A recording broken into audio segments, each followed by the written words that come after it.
ururka Salaam Company ee dadka muslimiinta oo fududeeya tagiska xajka iyo cimrada ee wadanka Australia ayaa maanta dhoofiyay dad ka badan 40 qof si ay ugu soo cimraystaan tobanka dambe bisha Ramadaanka magaalooyinka barakeysan ee Mekka iyo Madiina. Boodka Melbourne waxaana sidii caadada noo ahayd aan insha Allah taala halkaan ka dhoofi doono dad ilaa 40 iyo dhowr qof ah oo Melbourne iyo Sydney iyo Brisbane ka kala yimid waxayna u socdaan inay soo gutaan cumradii hadii Ilaahay idmo oo ay 15 bari oo dambe ay ku aadi doonaan in ay joogaan dhulkii barakeysnaa oo ahaa Madiina iyo Makka. barnaamijkan oo ay soo qaban qaabisay company-ga la yiraahdo Assalaam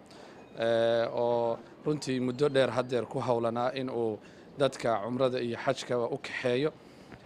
aniga ayaa barnaamijkan hogaaminaya insha Allah taala sidii caadada ahaydba sanad walbana saanaan sameynaa markii la gaaro Ramadaanka waxaan dadka u sheegnaa in uu jiro cumro iyo xaj sidoo kale mar walbana waxaan insha Allah taala ku dadaalnaa service-ka iyo khadamaadka ay dadkaasi rabaan meelaha ay tagayaan oo barakeysan in ay ka helaan iyadoo dhameystiran haday ahaan lahayd hoteelo haday ahaan lahayd maaragtay service-ka cumrada laftirkeeda iyo cibaadada sida loo gudan lahaa oo iyada laftirkeeda aanu 15 bari oo ugu dambeeya Ramadaanka aanu Makka iyo Madiina ku soo qaadano ajarka ay leeyihiin qof walba waa og yahay 15kaas bari ayaamaha ugu dambeeysa Ramadaanka maalintii Laylatul Qadarka ku jidha oo maalintii khayrka ahayd maalintii Quraanku soo degay maalintii wax walba la qadarinayay qof walba waxa fiican marka inuu ka faa'iideysto waqtigaas oo kale kulligeen midda kale waxaan maaragtay abaal marin u soo jeedinayaa